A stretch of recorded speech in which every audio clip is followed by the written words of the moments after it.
ngomong itu gitu. Pas ngomong kok betul.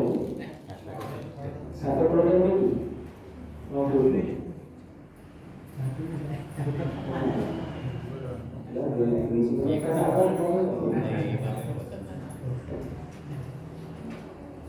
Alhamdulillahirabbil alamin wassalatu wassalamu ala Muhammadin wa ala alihi wa ashabihi ajma'in. Subhanaka la ilma lana illa ma 'allamtana innaka antal alimul hakim. Allahumma fa'alna ma 'allamtana wa 'allimna ma yanfa'una ya rabbal alamin. Allahumma ati nufusana taqwaha wa zakkiha anta khairun man zakkaha wa anta waliyuha wa mawlaha amma ba'du. Kami akan mengucapkan kepada Allah Subhanahu wa taala atas kesabarannya. Pada kesempatan kali ini, semoga Allah berkah ini kita senantiasa diberi taufik hidayah istiqomah kemudahan oleh Allah Subhanahu wa taala untuk melaksanakan ketaatan ibadah. Semoga yang kita lakukan kali ini, perintah Allah ini, ibadah ini termasuk kelak menjadi penggerak kita di dunia kiamat. Bismillahirrahmanirrahim. Kita lanjutkan kepada Allah Subhanahu wa taala di penjelasan kitab Fadhailul A'mal karya Al-Mu'allif Iyadudin Al-Maqdisi rahimahullah taala, dan kita masih membahas di bab azan. Pembahasannya masih mengenai keutamaan azan dan juga iqamah. Dulu sudah kita rincikan awal bagaimana syariat azan ditentukan, bagaimana sahabat kemudian memilih bagaimana cara azan dan juga keutamaannya. Kita tambahi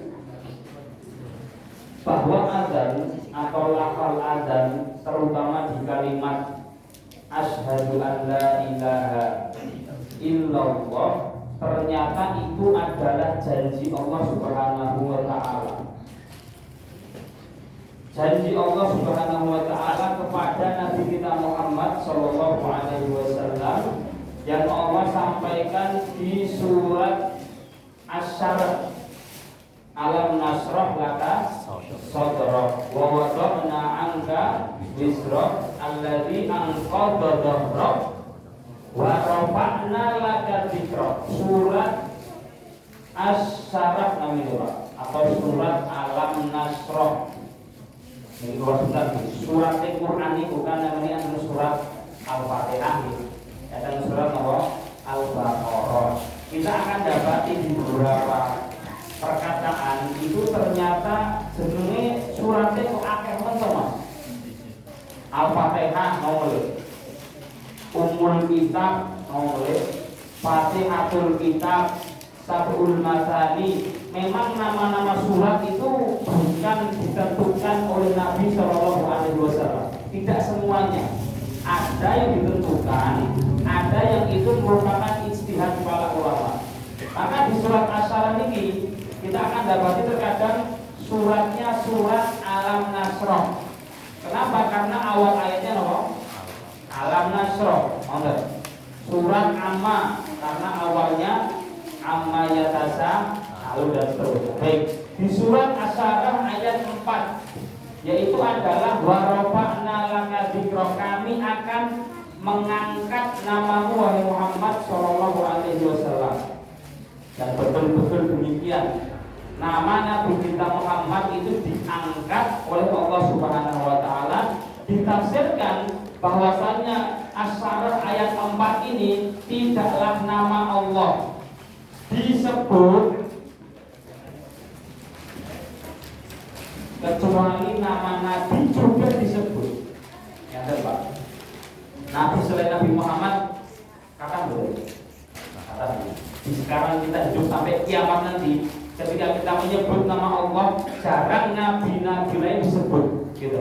Kecuali di pas kajian atau cerita atau tapi setiap detik mungkin di belahan bumi Allah, ketika diperdengarkan azan, disebut nama Allah, juga disebut nama Nabi Muhammad sallallahu alaihi wasallam. Asyhadu an la ilaha illallah wa asyhadu anna Muhammadan rasulullah. Enten Allah, enten Muhammad, terus disebut sampai kiamat. Ini janji Allah Subhanahu wa taala kepada Nabi kita di surat Asy-Syarah ayat 4 akan diangkat nama Nabi kita Muhammad Shallallahu Alaihi Wasallam, ditetapkan di kalimat, namanya kalimat tauhid, yaitu adalah la ilaha illallah Muhammadur Rasulullah. Ini kalimat yang sangat dahsyat.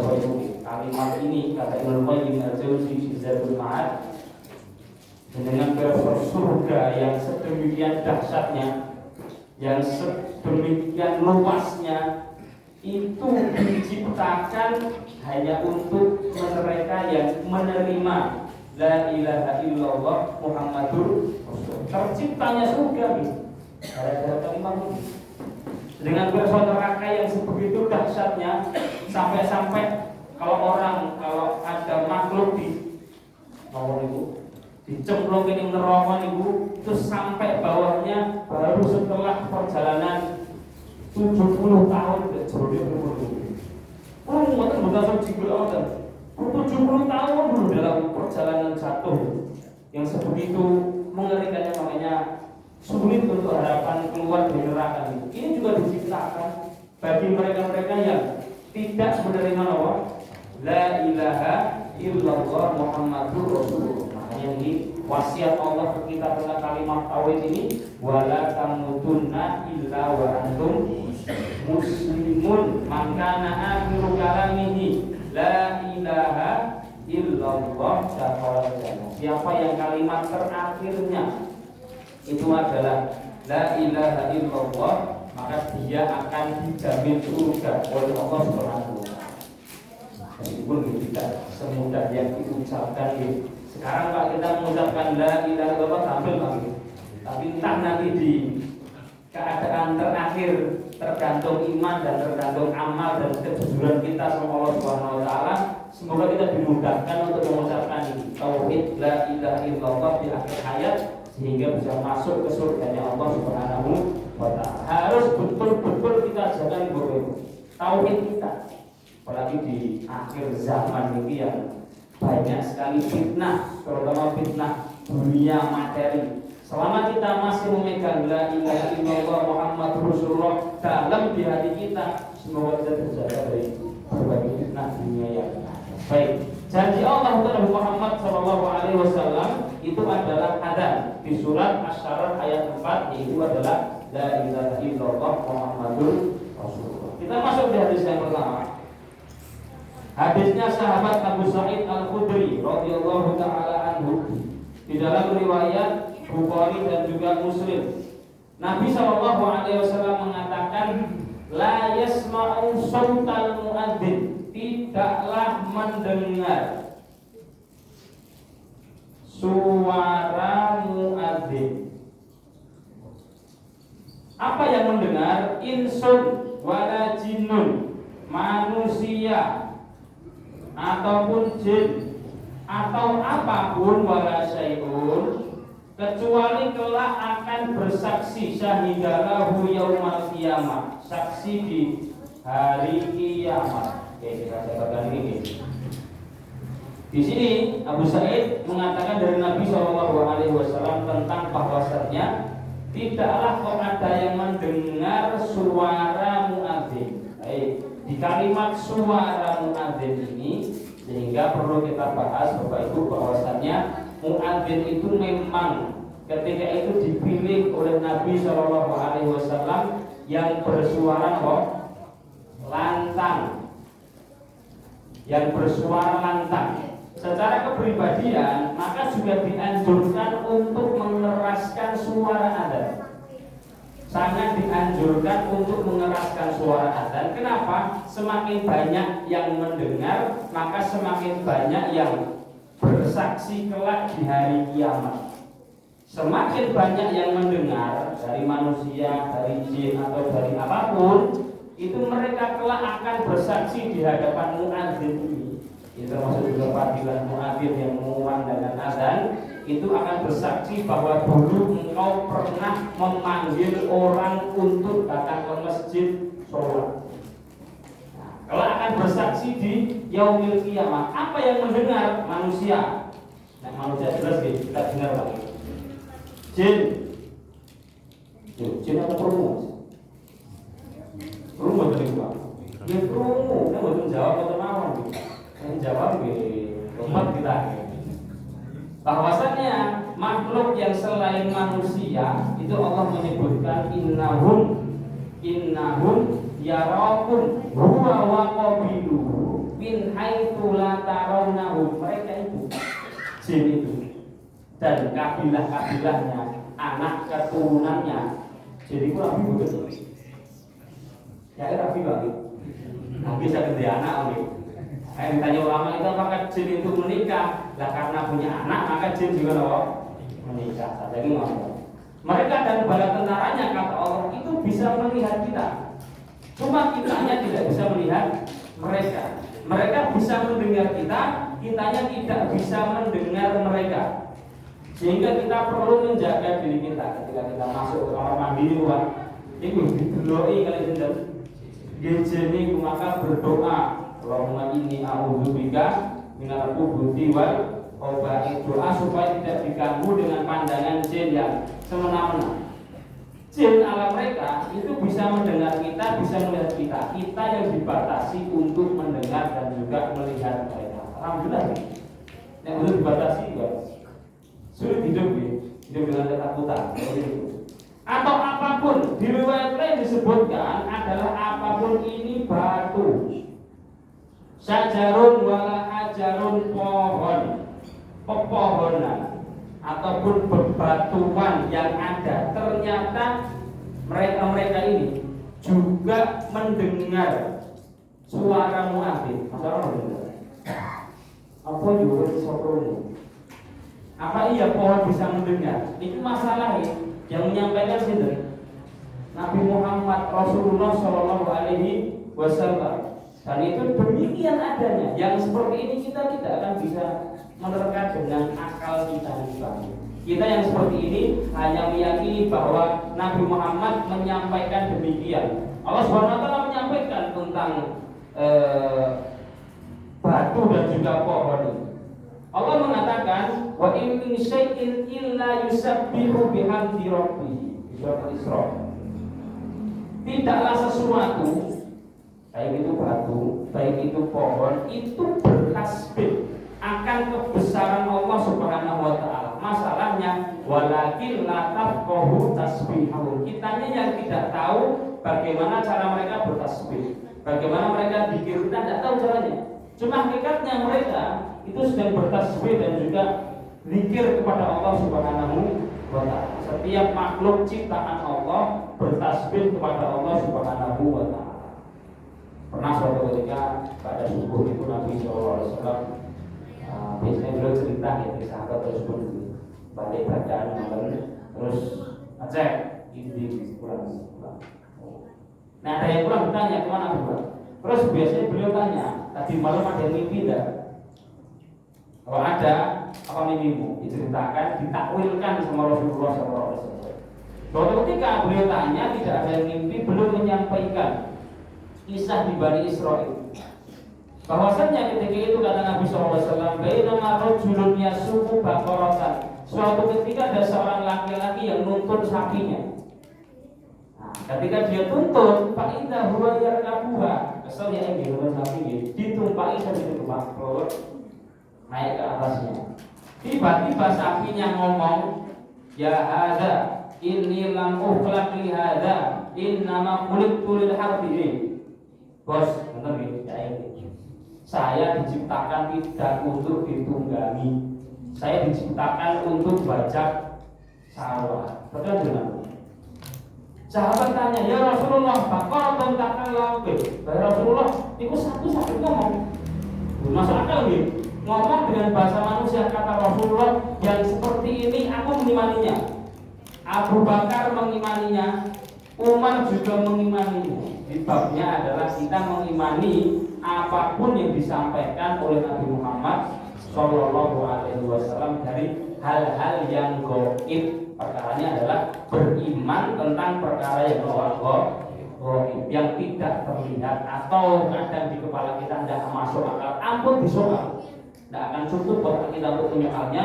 Kita hanya mengatakan sami'na wa ta'na. Ketika muadzin itu mengumandangkan azan, itu mendengar dari azan itu adalah kata Nabi, manusia, insun, wala jinnun, jin atau apapun, bebatuan, pohon dan sebagainya, kelak yang semuanya mendengar ini akan syahidalahu yaumal qiyamah. Mereka ini manusia, jin, batu atau apapun kelak akan bersaksi di hadapan Allah, wahai Allah, saya pernah mendengar suara fulan azan kelak di hari kiamat.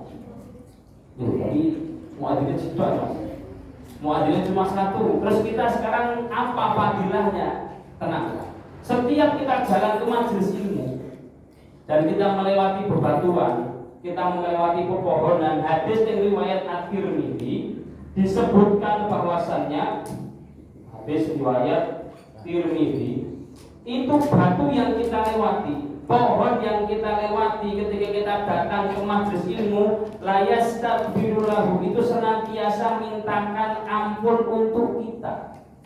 Hatta al-hut bil bahri, sampai ikan di lautan yang banyak itu. Yastaghfiru li talibil ilmi, dia mintakan ampun untuk orang yang datang menimba ilmu karena ridho dengan niat baik kita semua. Ketika datang di majelis ilmu, oke, tidak apa-apa. Yang penting datang ke majelis ilmu, pepohonan itu, bebatuan yang tadi disampaikan, itu juga ikut memintakan ampun untuk kita kepada Allah Subhanahu wa Ta'ala. Sehingga di sini ada fadilah pertama untuk azan, itu diperdengarkan dengan suara yang keras dan apapun kelak akan bersaksi di hadapan Allah di hari kiamat. Saksi ini menggiring kita ke surat Idza zulzilatil ardu zilzalaha wa akhrajatil ardu wa qala al insanu ma laha yauma idzin tuhadditsu akhbaraha. Surat Az-Zilzalah. Az-Zilzalah. Zilzalah itu apa? Gempa, goncangan. Idza zulzilatil ardu zilzalaha. Ketika bumi itu digoncangkan dengan sedang-sedangnya. Sampai di Quran disebutkan ketika goncangan itu sampai orang tidak kenal lagi yang namanya keluarga. Jangan kelak ini, sekarang kita ada gempa itu berubah. Berubah terus pikirannya maupun awal itu penting aku selamat, bumi kaget keluar bumi. Apalagi kelak di hari kiamat ketika bumi digoncangkan dengan sedang-sedangnya. Karena alhamdulillah kita mendapati masa itu. Hari kiamat Bapak Ibu tidaklah terjadi kecuali di mereka-mereka manusia yang paling buruk yang ada di muka bumi ini. Ketika itu terjadi kiamat, ketika tidak lagi disebut nama Allah, tidak lagi disebut niko syahadat la ilaha illallah. Sebelum terjadi kiamat, Allah akan mengirim angin yang lembut.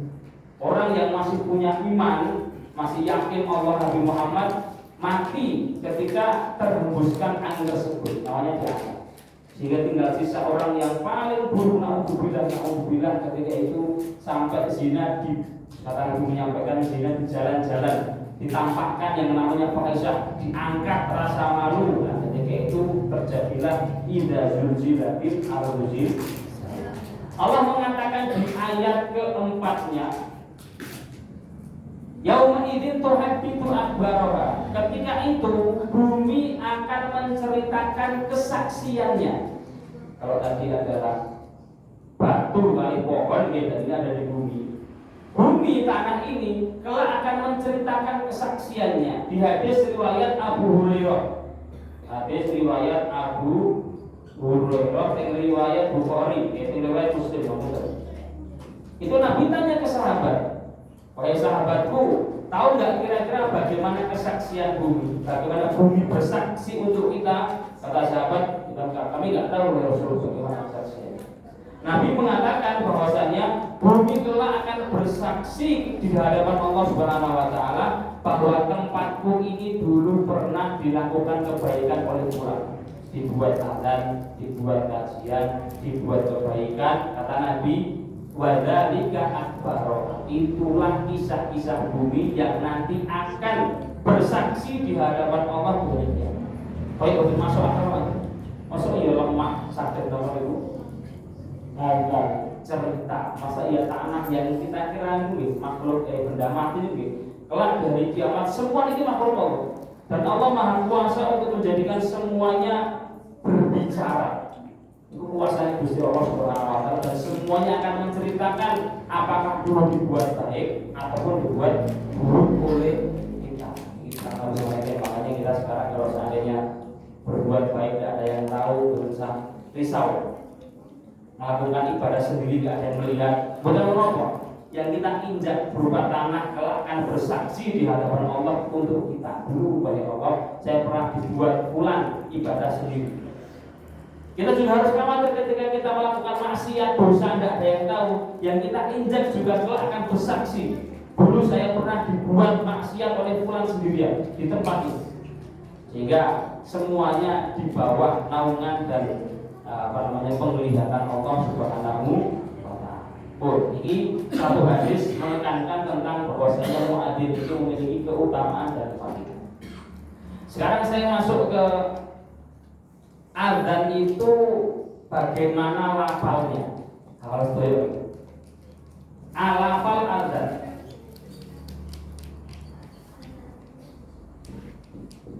Ini ada yang agak unik itu bagi adzan ini. Adzan ini ada dua lafal. Yang pertama, lafal sahabat namanya Abdullah bin Zaid. Abdullah bin Zaid. Ketika awal disyariatkan adzan, ketika Nabi itu menyuruh Bilal, itu Bilal belum Allahu Akbar belum ada lafal itu. Bilal mengumandangkan ayo masjid dengan bahasa Arab. As-sholatu qa'imah. Sampai ada sahabat ini Abdullah bin Zaid ini, beliau ini mimpi. Di mimpinya didatangi Jibril. Jibril mentalkin adzan dengan adzan seperti adzan kita ini. Jumlahnya begitu. 15 lafal dari mulai Allahu Akbar sampai Allahu Akbar. La ilaha illallah. Ada lafal yang kedua, yaitu adalah lafalnya Abu Mahdurah. Lafalnya Abu Mahdurah radhiyallahu taala anhu. Niki jumlahnya 19. Kita belum pernah dengar begini. Tapi niki justru lafal adzan yang 19. Jangan terus madhab gitu. Madhab Syafi'i nanti keren gitu. Justru ini yang dipilih di madhab Syafi'i yaitu adzannya 19. Berapa caranya yang ini? Allahu Akbar, Allahu Akbar. Dua kali lagi. Ketika syahadat, lirih dia. Asyhadu an la ilaha illallah. Asyhadu an la ilaha illallah. Asyhadu anna Muhammadar Rasulullah. Asyhadu anna Muhammadar Rasulullah. Balik mulai. Asyhadu an la ilaha illallah sampai selesai. Nanti malam itu Pak. Saya pun selama di Indonesia belum pernah dengar seperti ini. Tapi lafal adzan yang ini adalah lafal adzannya sahabat Abu Mahdurah yang jumlahnya 19 dipilih oleh mazhab. Ini dua-duanya diriwayatkan dari Nabi SAW. Boleh pakai yang ini, boleh pakai ini. Maksudnya adalah ketika jenengan ngirim adzan yang ini mungkin ampun nopo. Yo bener adzan yang kana. Hotel itu biasa riwayat. Ini riwayat Abu Mahdurah. Jumlah adzannya 19 ditambah 4 yaitu di asyhadu an la ilaha illallah 2 kali asyhadu anna Muhammadar Rasulullah diulangi 2 kali. Ini adalah lafal adzan. Adzan dianjurkan secara pelafalan itu pendek dan lamban. Lamban itu pelan-pelan Pak. Ampun kesusu ketika adzan.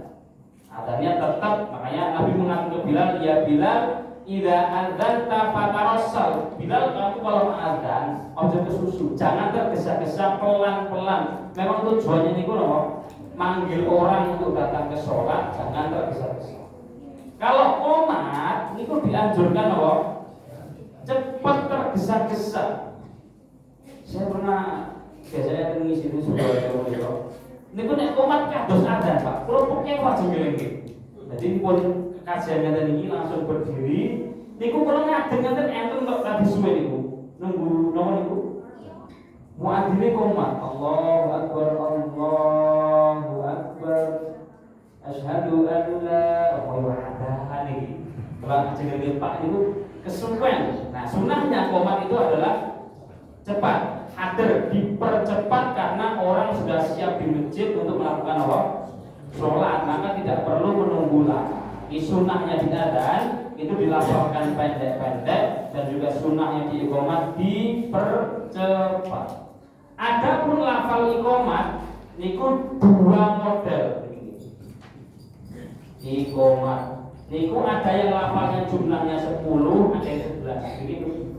Allahu akbar, Allahu akbar. Asyhadu an la ilaha illallah, asyhadu anna Muhammadar Rasulullah. Hayya 'alas shalah, hayya 'alal falah. Qad qamatis shalah, pinten? Kalih nggih, qad qamatis shalah. Allahu akbar, pinten? Kalih, Allahu akbar, la ilaha illallah. Mangke nek mireng qad qamatis shalah, Allahu akbar, la ilaha illallah. Jadi Allahu akbar sekali ini kok nggak enten riwayat, yaitu jumlahnya dan 10 atau 11, dua-duanya boleh. Kalau ditanya hukum adzan bagaimana, hukum iqamat bagaimana? Hukum adzan sudah kita jelaskan ini. Hukum iqamat ini semi sunnah ditekan. Ini mungkin jarang kita dapat ini. Ini hendak diketahui bahwa hukum iqamat sebagian ulama menghukuminya wajib. Hukum iqamat itu ada yang mengatakan hukumnya adalah wajib. Karena Nabi mengatakan kalau seandainya idza shalla ahadukum falyu'adzin ahadukum walyakum ahadukum. Kalau kalian sedang sholat maka satu orang adzan, satu orang iqamat. Perintah dari Nabi sallallahu alaihi wasallam sebelum sholat untuk iqamat. Oke, adzan kan perintah, ya, tapi kan adzan tujuannya untuk apa? Memanggil, dan itu memanggil tidak bisa di tempat yang sendiri. Maksudnya harus pakai tempat umum seperti ini. Kaitannya hukumnya ketika kita sholat sudah di tengah waktu, jam 1 baru sholat dulu, langsung takbir nopo komatriyin, nah niki dianjurkan secara sangat untuk lebih baik komat terlebih dahulu. Ada yang berpendapat bahwa ini wajib, ada yang berpendapat itu sunnah yang ditekan, artinya ampun gambil-gambil ditinggalkan. Nanti kalau saja kita sholat terlambat, sebelum sholat jangan langsung apa? Takbir. Niku yang makmum kalau sholat berjamaah ini hendaknya apa? Komatriyin. Allahu akbar, Allahu akbar selesai. Kalau kita sholat sendiri pun komat piyambak.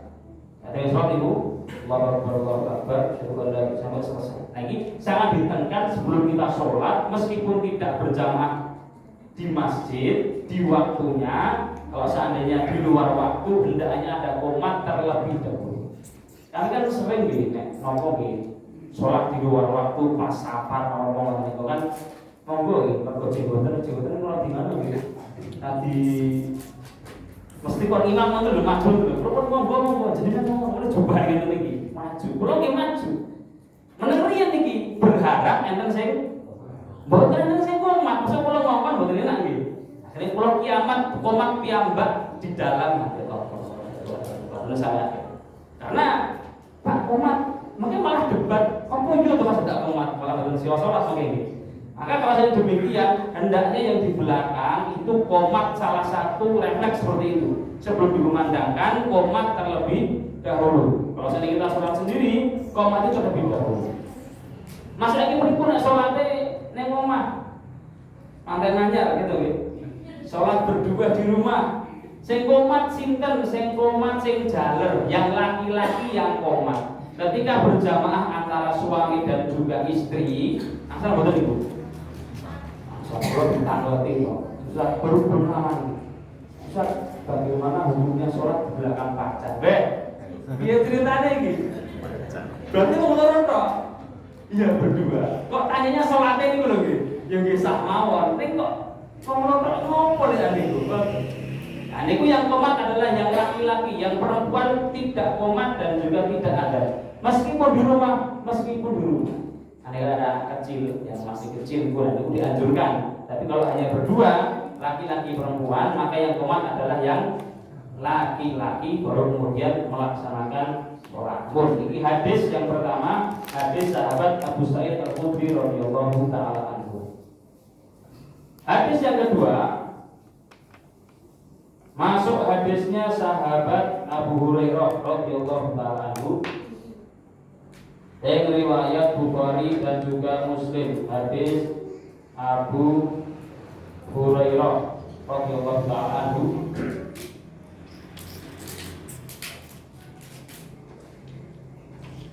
Beliau mengatakan dari Nabi sallallahu alaihi wasallam, "Lau ya'lamun nas", andaikan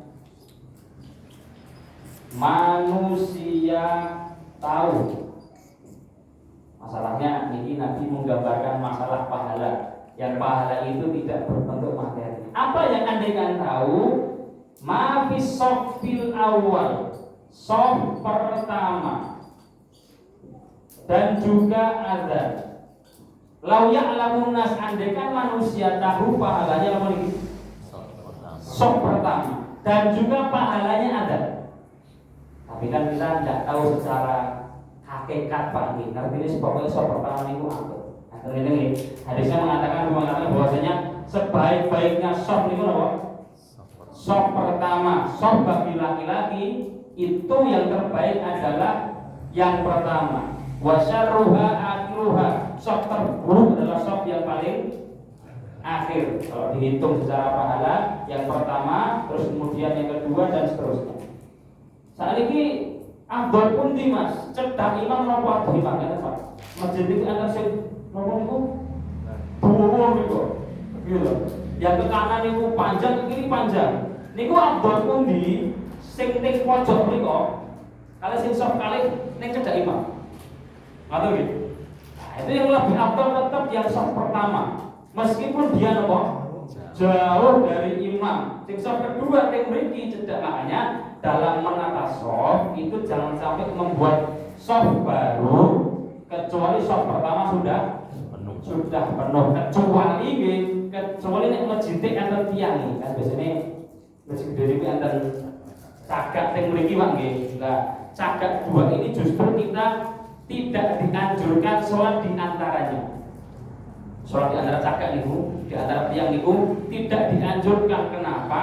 Di riwayat dikatakan niku softnya jin. Nah, ini waktu riwayat itu adalah softnya jin. Dia sholatnya bainal amudaini, di antara dua tiang. Yang lebih jelas, kalau kita membuat soft di antara tiang, terputus betul itu.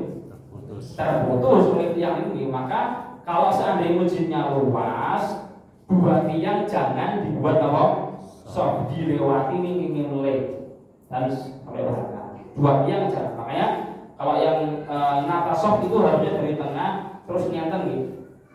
Ampun kanan riyen terus kiri riyen, yaitu dari tengah dimulai terus melebar. Nah, ini karena space-nya apa ini alhamdulillah cukup gitu. Saya ini pripun Mas nek mriki kebak terus teng jaba niku pripun luar adalah soft sendiri Pak. Mas nggak Mas, aku sholat ning jaba ning urutane soft pertama nih. Iya, pahalanya apa ya? Sama kayak soft pertama. Nah, sama enggak? Sama enggak? Benar no. Tetap yang lebih utama yang di dalam karena ini yang diperuntukkan untuk apa? Masjid. Artinya, nek belum penuh sampai belakang, ampun ngesok niko di luar sana itu tidak terhitung sok pertama. Sok pertama gini dipenuh sampai belakang, baru urutannya niku mudune buri kok. Nah, seperti itu. Ini bagi laki-laki adalah khairu suhufil rijal, soft terbaik bagi laki-laki adalah soft yang pertama, yang dekat dengan imam. Pertama pun niku nggih afdolnya bertingkat-tingkat. Yang paling afdol adalah yang paling dekat dengan imam. Yang lebih dekat maka lebih utama. Dulu saya pernah nyimak dari Pak guru. Saya imam kali makmum niku pahalanya kata pundi Pak. Kata umroh kami. Karena kami tidak mendapati hadis yang secara real jelas Nabi mengatakan bahwa pahala imam lebih banyak dari pahala makmum. Cuma secara urutan hadis, wong saf pertama saja pahalanya lebih utama dari saf kedua. Napa mulih ngajenge saf pertama ngoten niku. Ya imam niku otomatis pahalanya lebih besar dari yang di saf pertama. Memang pahala besar, resiko juga besar. Nek antar salah yang salah saya ngusin Pak. Imame. Jadi imam itu tidak sekedar maju terus berteteng atau buatan nggih.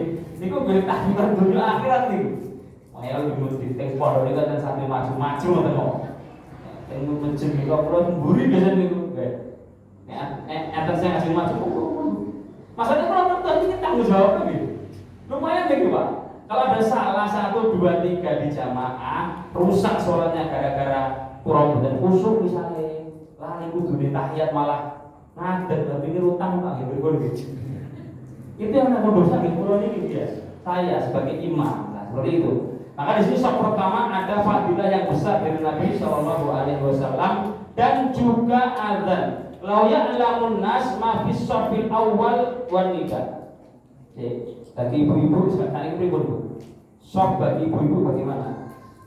Shaf bagi ibu-ibu yang paling belakang itu yang lebih utama, yang paling depan itu paling tidak utama. Saya ulangi, wa khairu sufufin nisa akhiruha. Dan shaf terbaik bagi perempuan adalah akhirnya. Yang paling buruk, yang paling depan dibanding ibu-ibu, rebutan paling berdiri tekan jowo mereka.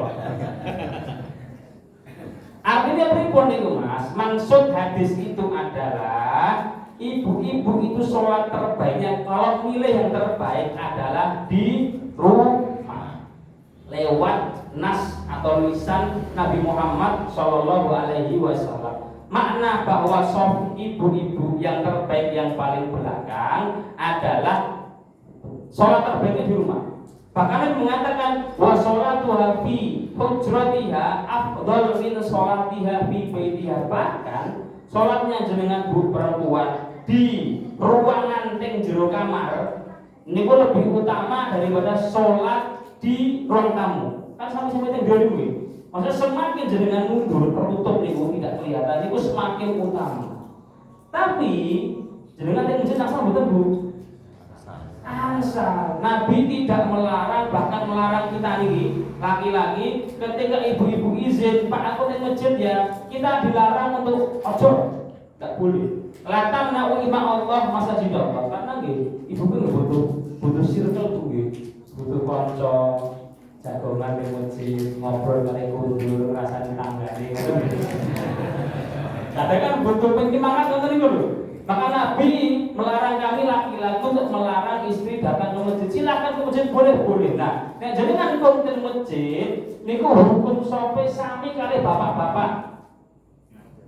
Kata Imam An-Nawawi, kalau ibu sudah ke masjid, hukumnya sama dengan laki-laki yaitu adalah yang pertama lebih utama, lalu yang kedua, lalu yang ketiga. Yang pertama lebih utama, lalu kedua, lalu ketiga. Sehingga nek jenengan teng masjid bisi-bisi anggota menapa? Shaf pertama paling utama, baru shaf kedua, ketiga. Tapi yang sholat di rumah itu juga lebih utama. Ini baiknya penting. Rasulullah mengatakan bahwa sholat perempuan di rumah itu lebih baik dari di masjid. Beliau pas mau masjid pun diri. Masjid Nabawi masjid ketika beliau duduk di situ masjid Nabawi. Bahkan sholat perempuan di rumah itu lebih afdal dari sholat di masjid Nabawi. Tapi sekali lagi tetap ibu-ibu boleh ke masjid, bapak-bapak dilarang untuk menahan. Andaikan manusia tahu fadilah shaf pertama dan juga azan, la atau huma walau habwan, niscaya manusia itu akan jalan ke masjid meskipun namun ngerangkak ataupun ngesot, walau istahamu lastahamu alaihi. Andaikan toh diundi, yo undian rebutan itu jenengan ngertos fadilah azan rebutan. Pokoknya aku sing ada. Terus kita bikin undian yang keluar namanya besok ada. Itu andaikan tahu pahalanya dan minta diundi, niscaya juga akan minta diundi. Saking tahunya, oh kok nek metu undianku aku entuk hadiah ini. Yaitu adalah pahala nopo tadi menunjukkan pahala sop pertama dan pahala atas. Penutup lagi. Undian asal betul. Undian apa angsal? Angsal dirincikan. Oke, enten rincian.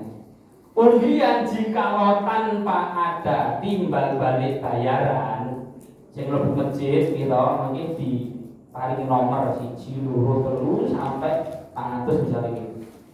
Nanti yang keluar nomornya untuk kulkas, nopo-nopo, umroh insyaallah, amin. Angsal betul betul ibu. Angsal boleh asalkan tanpa ada nopo bayaran. Ngambil undian betul bayar. Niku tidak termasuk judi, tidak termasuk. Nabi melakukannya. Nabi niku gadah undian sing nama-nama istrinya Pak. 1, 2, 3, 4 sampai 9. Dikoconya metu. Nabi sinten ayo. Safar kali pulau keluar nama niku bepergian sama Nabi setelah diundi keluar namanya. Tapi kalau ada bayarannya, tumbas kupon tiket niku kudu napa? Bayar yang ada syarat harta dan mungkin masuk ke kategori kimar. Kimar niku gambling, antara dapat dan juga tidak, inilah judi. Karena antara dapat sama tidak. Dan paling kupon pun harus boleh sebentar. Kalau diparingi kupon tidak usah diambil. Nah, karena apa ada sisi apa niku? Judi. Tapi kan kita sumpah gitu kupon gitu. Nah, yang kupon ini menawa ento Anda kan tanpa syarat beli boleh. Tapi nggak sampai nopo beli dong nih barang niku baru dapat undian. Nah niku kalau nanti Pak butik yang sobat semiki tumbas kapal mata kita terus paling belum Pak kalau beli 3 nanti dapat kupon sekian. Kalau saja nih Pak, niku judi Pak. Dia tahu Pak nggak ya? Mungkin itu judi betul sah, kalau gimana? Karena ada sisi judinya yang dilarang di dalam Islam. Demikian Allah Taala. Assalamualaikum warahmatullahi wabarakatuh.